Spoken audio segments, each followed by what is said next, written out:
नमस्कार। मैं वसंत रावल ज्योतिष विद्या ज्ञान चैनल के अंदर आज मैं आपको बताने आया हूं जन्म कुंडली के अंदर केतु कौन सी परिस्थितियों में बहुत अच्छा फल देता है और कौन सी परिस्थितियों में बिल्कुल अच्छा फल नहीं देता है। तो आइए गहराई से जानते हैं। ज्योतिष के नियम अनुसार जन्म कुंडली के अंदर केतु दूसरे और 8वें भाव का कारक ग्रह माना गया है। ज्योतिष का और एक नियम कहता है कि जन्म कुंडली के अंदर केतु दूसरे और 8वें भाव के अंदर अति विशिष्ट योग कारक ग्रह माना गया है। मेरे 27 साल के अनुभव में मैंने यह भी देखा है कि जन्म कुंडली के अंदर केतु 10वें, 11वें और 12वें भाव के अंदर बैठा हो तो राजयोग जैसा फल देता है। अभी हम लोग शुरू करेंगे दूसरे भाव से। अगर जन्म कुंडली के अंदर केतु दूसरे भाव में बैठा हो, उसमें भी अगर स्वगृही, मित्र क्षेत्री, उच्चिका होकर बैठा हो तो ऐसे व्यक्ति दिखने में बहुत ही सुंदर, तेजस्वी, आकर्षक व्यक्तित्व वाले लोग होते हैं। उनके चेहरे पे एक खास प्रकार का तेज, ओजस, आभा होती है। ऐसे व्यक्तियों को उत्तम कक्षा का कुटुंब सुख प्राप्त होता है, उत्तम कक्षा का धन सुख प्राप्त होता है। और उनमें और एक बात देखी गई है कि वो लोग पॉइंट टू पॉइंट यानी टू द पॉइंट बात करने वाले लोग होते हैं। अभी हम लोग आएंगे अष्टम भाव के ऊपर। अगर कुंडली के अंदर केतु अष्टम भाव में बैठा हो, उसमें भी स्वगृही, मित्र क्षेत्री, उच्चिका होकर बैठा हो तो बहुत ज्यादा अच्छा फल देता है। ऐसे व्यक्तियों को ज्योतिष शास्त्र, वास्तु शास्त्र, रत्न शास्त्र, तंत्र, मंत्र, यंत्र जैसे गुढ़ शास्त्र सीखना अच्छा लगता है। ऐसे व्यक्तियों में और एक खास बात देखी गई है कि इन लोगों का सिक्स सेंस पावर अर्थात इंट्यूशन पावर बड़ा स्ट्रांग होता है।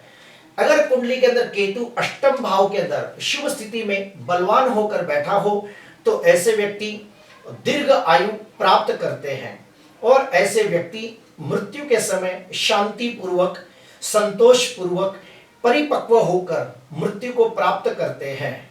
और एक खास बात देखी गई है कि ऐसे व्यक्ति जब मृत्यु के करीब आते हैं तो ज्यादा बीमार नहीं पड़ते, लोगों को उनकी सेवा भी नहीं करनी पड़ती और चलते फिरते अचानक वो मृत्यु को प्राप्त होते हैं। ये भी देखा गया है। मेरे अनुभव में जो चीजें आई है वो भी मैं आपको बताना चाहता हूं। 10वें भाव को लेते हैं। अगर कुंडली के अंदर केतु 10वें भाव में बैठा हो, उसमें भी स्वगृही, मित्र क्षेत्री, उच्चिका होता हो तो ऐसे व्यक्तियों को 45 साल के बाद समाज के अंदर मान, सम्मान, यश, जश, कीर्ति, पद प्रतिष्ठा की प्राप्ति होती है। ऐसे व्यक्ति अपने कार्य क्षेत्र के लिए पूरे ईमानदार, वफादार, नीतिवान होते हैं। ऐसे व्यक्ति अपने कार्य क्षेत्र को बहुत ज्यादा बेहतर बनाने का हमेशा प्रयत्न करते हैं और अपने कार्य क्षेत्र के अंदर ऊंचाइयां भी प्राप्त करते हैं। जिसकी भी कुंडली के अंदर केतु 10वें भाव के अंदर शुभ स्थिति में बलवान होकर बैठा हो तो ऐसे व्यक्तियों को धर्म, आध्यात्म के अंदर बहुत ऊंचाइयां प्राप्त होती है और पद प्रतिष्ठा भी प्राप्त होती है। ये भी देखा गया है। अभी हम लोग जानेंगे केतु के 11वें फल के 11वें भाव के बारे में। अगर केतु 11वें भाव में बैठा हो, उसमें भी अगर स्वगृही, मित्र क्षेत्री, उच्चिका होकर बैठा हो तो ऐसे व्यक्तियों को बड़े भाई बहनों का बहुत अच्छा सुख प्राप्त होता है, मित्रों का सुख भी बहुत अच्छा प्राप्त होता है और बड़े भाई और मित्रों से लाभ भी होता है। ऐसे व्यक्ति स्वभाव से दयालु, उदार, सेवाभावी, धार्मिक, परोपकारी, दूसरों की मदद करने वाले बहुत ही अच्छे स्वभाव के लोग होते हैं। अगर केतु 11वें भाव में बैठा हो तो ऐसे व्यक्तियों को समाज के अंदर मान, सम्मान, पद प्रतिष्ठा प्राप्त होती है और अचानक धन लाभ भी होते देखा गया है।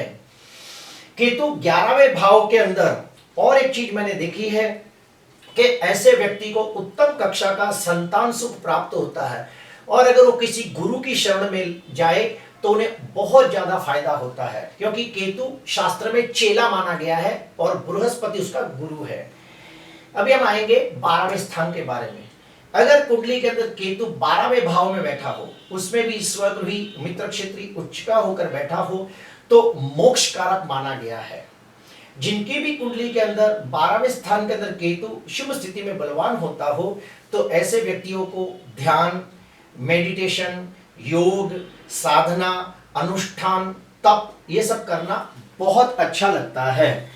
ऐसे व्यक्तियों को आत्म मंथन, आत्मचिंतन, आत्मज्ञान, ब्रह्म ज्ञान, तत्व ज्ञान, कुंडली शक्ति को जागृत करना अच्छा लगता है। ऐसे व्यक्तियों को वेद, शास्त्र, पुराणों का ज्ञान प्राप्त करना भी अच्छा लगता है। ऐसे व्यक्ति मोक्ष की प्राप्ति के लिए हमेशा प्रयत्नशील होते हैं, ये भी देखा गया है। अभी हम लोग जानेंगे कि केतु कौन से ग्रह के साथ युति करता है तो कैसा फल देता है। तो सबसे पहले नंबर पे आता है सूर्य केतु। सूर्य केतु की अंशात्मक युति कुंडली के कोई भी भाव में होती हो तो सूर्य ग्रहण योग नामक अशुभ योग बनता है।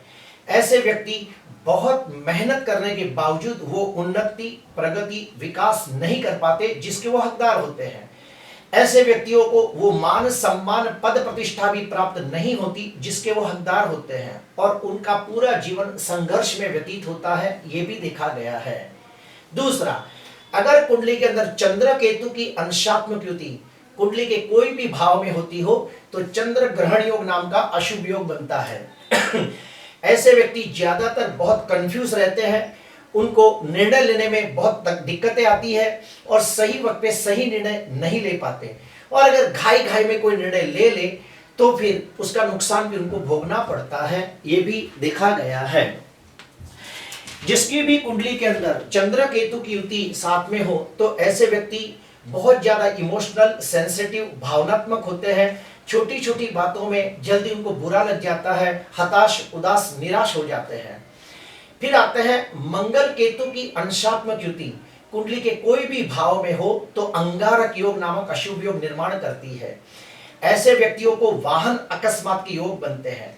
ऐसे व्यक्तियों को जहरी जानवर जैसे कि सांप, कुत्ता, बिच्छू ये सब काटने की संभावना बहुत ज्यादा होती है या फिर ऐसे लोगों को ऑपरेशन का योग बनता है। मंगल जहां बैठा हो वहां या फिर मंगल जहां पे दृष्टि करता हो वहां पे। उसके बाद आता है बुध केतु की युति जड़त्व योग बनाती है और ऐसे व्यक्तियों को पढ़ाई के अंदर दिक्कतें आती है, हायर एजुकेशन पूरा हो नहीं पाता या फिर उसका लाभ नहीं होता। ऐसे व्यक्ति मन की बातों को शब्दों में ढाल नहीं पाते या फिर कोई कला सीखना चाहते हो तो उसमें बहुत सारी दिक्कतें आती है और आखिरकार वो कला अधूरी रह जाती है, वो व्यक्ति सीख नहीं पाता है।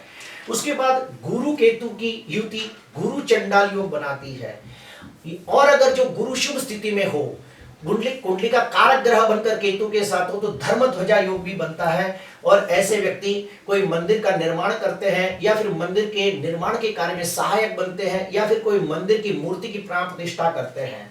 उसके बाद आता है शुक्र केतु का लंपट योग। जिसकी भी कुंडली के अंदर शुक्र केतु की अंशात्मक युति कुंडली के कोई भी भाव में होती हो तो ऐसे व्यक्तियों को बुरी आदतें आसानी से लग जाती है जैसे कि बीड़ी, सिगरेट, तंबाकू, दारू, गुटखा, चरस, गांजा। और हाँ, ऐसे व्यक्तियों को स्त्रियों के साथ संभल कर रिश्ता बनाना चाहिए वरना किसी स्त्री के वजह से जीवन में एक बार मानहानि या बदनामी के प्रबल योग बनते हैं, ये भी देखा गया है। उसके बाद आता है श्रापित योग। अगर कुंडली के अंदर शनि केतु की अंशात्मक युति होती हो तो श्रापित योग नाम का भयंकर पितृदोष बनता है। इसका मतलब ये निकलता है कि ये व्यक्ति ने पिछले जन्म में किसी प्रेग्नेंट जानवर को बहुत कष्ट पहुंचाया हो तो इस जन्म के अंदर उसे रिश्तों के अंदर यश नहीं मिलता और संतान भी बुढ़ापे में उनसे दूर चले जाते हैं, ये भी देखा गया है। अभी हम जानेंगे कि अगर कुंडली के अंदर केतु अशुभ बनता है तो उसके उपाय क्या करें। पहला उपाय, ओम ह्रीम केतवे नमः ये मंत्र का रोज 108 जाप करें, गणपति जी की पूजा आराधना करें, पंचरत्न का स्तोत्र करें या फिर अथर्वशीष का पाठ करें। किसी विद्वान कर्मकांडी ब्राह्मण को घर पे बुलाकर केतु ग्रह की शांति करें, काले कुत्ते को मीठी रोटी खिलाएं या फिर बुधवार के दिन किसी विद्वान कर्मकांडी ब्राह्मण को घर पे बुला के केतु ग्रह की शांति पूजा कराएं।